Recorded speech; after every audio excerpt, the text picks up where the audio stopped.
That was easier to make than I thought it would be. Huh? Does that mean you were able to hide the notebook? Yeah. I hid it right here in this drawer. But it doesn't seem to be particularly well hidden. You left the key in the lock. That's the whole point. I intentionally left the key in the most noticeable place I could think of. Isn't that just a regular diary? That's what it is. I'm guessing that once most people find the diary inside my desk, that'll probably satisfy their curiosity. But the real key is this. Just an everyday item that you'd expect to find lying around on my desk. A regular ballpoint pen. And all I need is this part. So that's the key. Yeah. If you look closely, you'll find that there's a small hole underneath the drawer. Then you just insert this.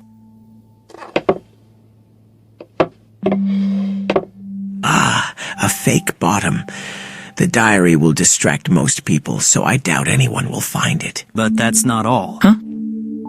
Even if someone figures out that there's a fake base, I've set things up so that there's no way they could get their hands on the notebook. You see, once the ink reservoir is inserted, it acts as an insulator, preventing the flow of electricity around the circuit. When the fake base of the drawer is put back, this piece of rubber also prevents the flow of electricity. However, if someone were to try and force the bottom of the drawer open, the circuit would connect, and that would ignite the gasoline contained in this thin plastic casing, instantly setting the notebook on fire. The way I've got it set up, all the evidence would be completely destroyed. If I'm ever questioned, I'll just say that I was hiding the real diary, because I didn't want anyone to see it. It sounds like a pretty believable excuse. I mean, it is my diary after all.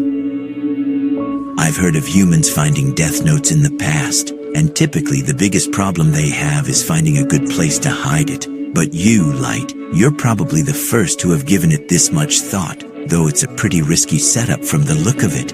If you make even the slightest mistake, you could be badly burned. Risky? You say the strangest things sometimes, Ryuk. This whole thing has been a risk since the very beginning, from the moment I obtained the DeathNote. I'm sorry, but compared to that, this doesn't even...